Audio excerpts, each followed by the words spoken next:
¿Alguna vez has dicho que no te gusta la política? ¿No te gusta la política? ¿Odias la política? ¿O realmente odias a los políticos? Okay, I'm president. Hey, I'm president. Can you believe it, right? Normalmente, cuando decimos que odiamos a la política, nos solemos referir a lo que vulgarmente suena extraño, a lo que popularmente se conoce como política, que está muy relacionado al ámbito de todos los políticos, a un grupo de políticos que están ahí peleándose entre ellos, criticándose a los partidos políticos. Por lo que tomaron la tribuna con gases lacrimógenos y posicionaron el recinto. A activistas,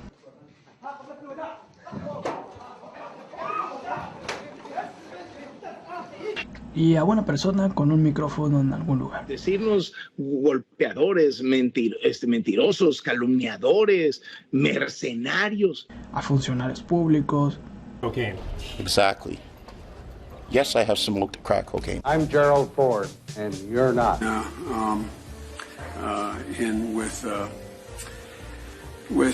don't know. Se creó el Instituto Politécnico Nacional y hace poco más de 40 o 50 décadas. But I loved it. Peppa Pig World is very much my kind of place.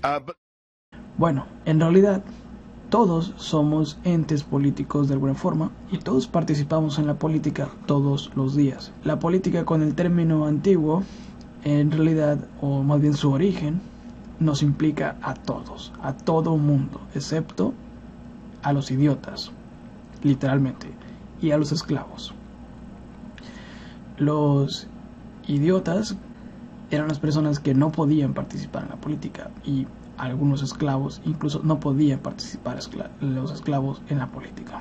Es un logro que ahora actualmente todos tengamos la oportunidad de alzar la voz y actuar de forma política o anunciar un discurso político. Lamentablemente, todo esto es de alguna forma falsa, y esa es la razón, la segunda razón por la que mucha gente dice que odia la política, y algo de verdad tienen. Pues bueno, el día de hoy vamos a repasar un poco de eso, pasando un poquito por la literatura y hablando de las figuras de poder.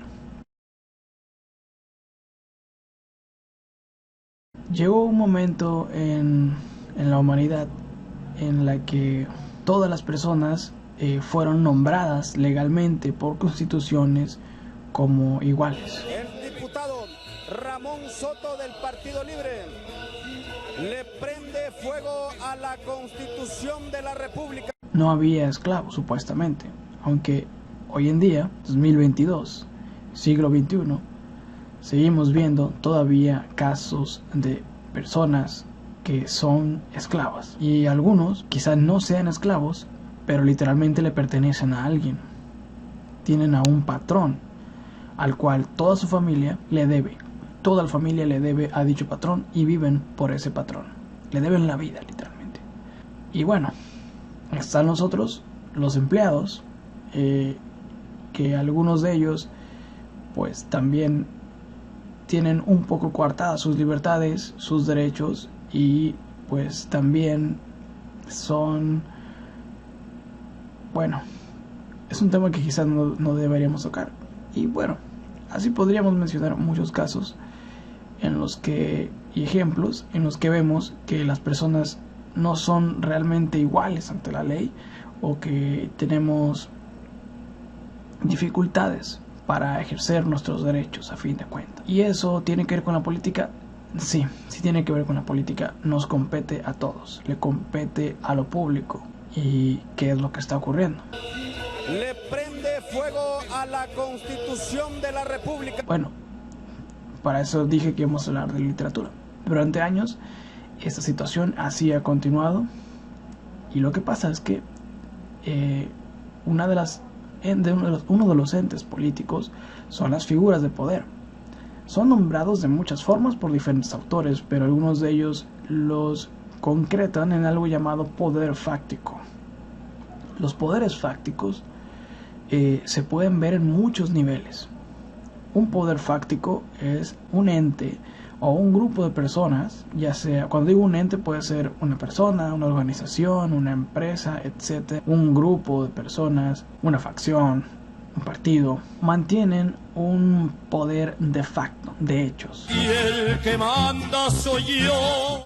Que puede ser que en la práctica o en lo visible, en lo mediático, miremos a un poder ahí, a una persona.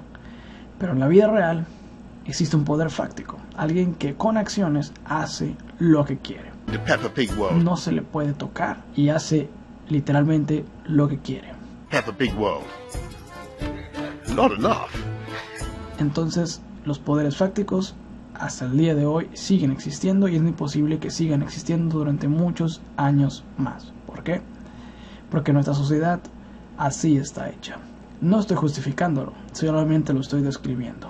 Ahora, estos poderes fácticos existen en diferentes niveles. Existen en el nivel internacional, o sea, globalmente hay poderes fácticos, poderes que tienen control sobre varios países, que pueden salir y entrar de varios países e imponer sus reglas, sus leyes, hacer lo que quieran. Incluso tienen regiones enteras y existen poderes fácticos nacionales que son particularmente de una nación y se les dificulta salir de un país. Existen al mismo tiempo, ya te imaginarás, poderes estatales o distritales o regionales que tienen poder en una zona en específico. Podríamos decir, por ejemplo, el estado de Sinaloa, o podríamos decir California, que es una parte de Estados Unidos, o podríamos decir Hong Kong, que está en China, etc. Madrid, de España. Entonces tendríamos también poderes fácticos que son locales, de alguna forma, que tienen poder en cierta región. Y obviamente va a haber poderes fácticos más pequeños, con un poder de alcance más pequeño, hasta llegar incluso a tu colonia, a tu pueblo o a tu casa. ¡Pon el trapo, mamá! En tu casa hay un poder fáctico incluso. ¡Ándale, búscalo! Y bueno, esto solamente es algo de los poderes que existen. Y estos poderes fácticos no significa que sean permanentes para siempre. Algunos sí, lo son durante años. Algunos se han heredado durante generaciones. Pero los cambios ocurren. Y estos cambios mueven muchas cosas. Estos cambios vienen en algunas ocasiones acompañados de guerras. Guerras de todo tipo. Actualmente de todo tipo, porque estamos viviendo en una época en la que incluso se ven ataques informáticos. Hasta hace algunos cientos de años también se comenzaron a ver guerras biológicas utilizando enfermedades, y eso es algo que ya pone muy escabroso el video y de lo que no vamos a hablar. Pero han existido durante muchos años, cientos de años, los ataques biológicos en realidad. Y bueno, además de los entes, están los individuos y también están las organizaciones. Puede haber organizaciones que sean figuras públicas, figuras políticas, pero no necesariamente significa que tengan un poder fáctico. Es distinto. Puede haber muchas empresas, pero no significa que todas ellas tengan un poder fáctico. Y lo mismo algunas personas. Habrá individuos que, pues, por más que quieran hacer un cambio en algo, lo van a ver muy difícil porque tenemos un grado de alcance. Sin embargo, los individuos, el ser humano es sociable, y ya te imaginarás que a partir de ello, en algunas ocasiones, algunas personas se vuelven políticamente incorrectas, entre comillas, así se les llega a decir, porque la educación que ofrecen, el conocimiento que están compartiendo o la opinión que tienen afecta a ciertas entidades. Cada quien tiene sus responsables, ¿no? Y las consecuencias están allá a la vista, ¿no? Ahorita el día de hoy, pues, da el olor a mierda, rompe madres, cabrón. A poderes fácticos, y eso hace que las vuelva vulnerables ante, pues, estos poderes fácticos, y que algunas veces se considere incluso, pues, su arresto, su asesinato, su exclusión social,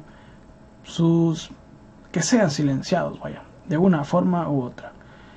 Actualmente la forma más sutil y más amable de hacer esto es pues no darle exposición en redes sociales o incluso atacarlo. Hubo algún tiempo en el que simplemente al calabozo o a cuello, y pues ahí no hay vuelta atrás. Y hay muchas historias que seguramente conocerás. A través de la historia, a través de la literatura, te podrás dar cuenta de que todos somos entes políticos, incluyendo en nuestra pequeña casa. Claro que la política de nuestra casa, la política de nuestra colonia o nuestro pueblo, pues es más pequeña, es un nivel más chico de impacto, pero sigue habiendo ahí una política. Hay política en tu casa incluso. ¡El trapo! ¡El trapo, el trapo, el trapo!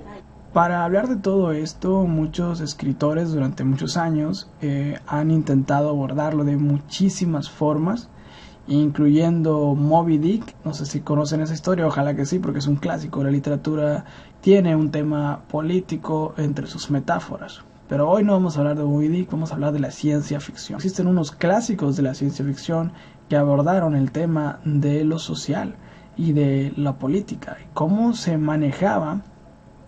Y cuando tú estás leyendo estas obras, bueno, en algunas de ellas no notas que está hablando de política, pero en realidad hay una reflexión política en todo eso. Hay otras demasiado explícitas en las que sí notas verdaderamente que está tocando un tema político. Es el caso de 1984 de George Orwell. También tenemos Un Mundo Feliz, en el que no notas tanto como Huxley, el autor, está abordando, en inglés es A Brave New World, está abordando un tema muy político, que en realidad estás leyendo demasiada ficción, estás leyendo mucha ficción y no te das cuenta que está abordando un tema muy político. Estas dos obras a mí me han parecido muy interesantes. Para mí son dos polos de cómo en algún momento se trató de abordar cómo podría ser el futuro que hoy estamos viviendo. Actualmente muchos coinciden en el que estamos viviendo una combinación de ambos mundos. A estos dos mundos se les dice distópicos. ¿Por qué distópicos? Se contraponen a la utopía. Durante muchos años, muchos autores, escritores, hablaban de utopías, de cómo soñaban con un mundo ideal, una organización social mucho más avanzada, una civilización más avanzada, en la que nuestros derechos, nuestra forma de vida fuera mucho mejor a la que estamos viviendo en aquellos tiempos, y que siga siendo así. Existen muchos libros, uno de ellos de Tomás Moro se llama literalmente Utopía. Existen muchos otros, no recuerdo si en el libro de Utopía o en Ciudad del Sol, no recuerdo en cuál de esos dos libros. Ciudad del Sol es de otro autor. Se habla ya de unas fábricas de pollos en una época en la que eso no existía y era imposible por la salubridad. Entonces ya desde aquel tiempo este autor, que no recuerdo quién era, si era Tomás Moro en Utopía o era en Ciudad del Sol, abordaba ya cómo las fábricas de pollo podían abastecer a cientos de personas, porque en aquel momento esa era la utopía, ese era el sueño. Lo que ocurre es que más adelante llegan otros autores que comienzan a reflexionar sobre lo que estaba aconteciendo en sus épocas, después de la guerra, vivieron la Guerra Fría, muchas otras cosas muy difíciles para la humanidad después de la Segunda Guerra Mundial, y se dieron cuenta de que el poder estaba convirtiendo al mundo en una distopía, que curiosamente hasta hoy en día seguimos viviendo. Y entonces lo que escribieron estos dos autores, que son los clásicos de la literatura de ciencia ficción, siguen abordando hasta el momento, que es A Brave New World, Un Mundo Feliz, de Aldous Huxley, y 1984 de George Orwell. Y bueno, además de estos dos, también está Fahrenheit, no recuerdo el número, pero es Fahrenheit y un número 400 algo, no recuerdo.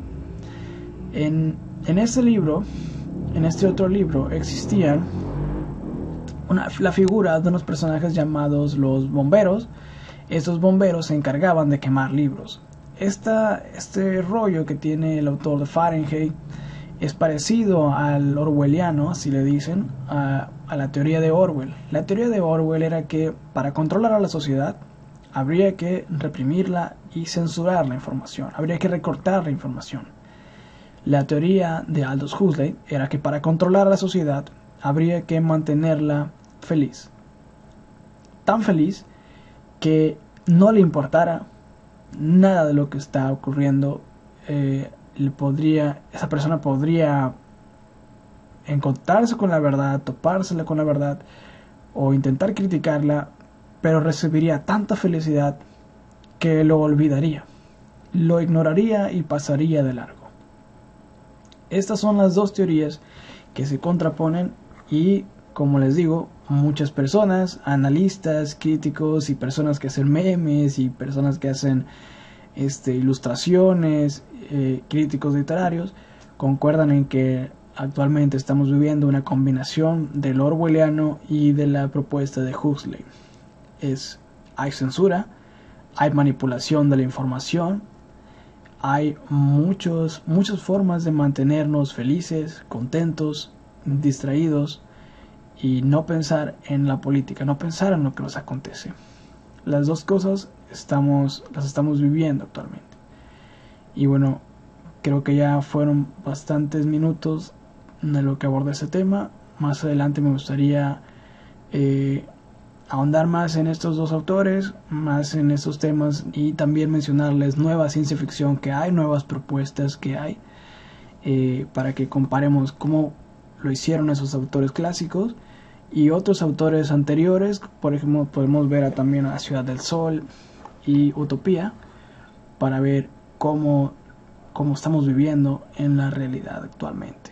Que claro, ustedes ya se darán cuenta de qué estamos viviendo. Pero me gustaría recibir comentarios de ustedes también para ver qué opinan de todo esto, si les da miedo, si no les da miedo, qué piensan al respecto. Y por supuesto les recomiendo ambos libros que seguramente los podrán encontrar libremente en internet.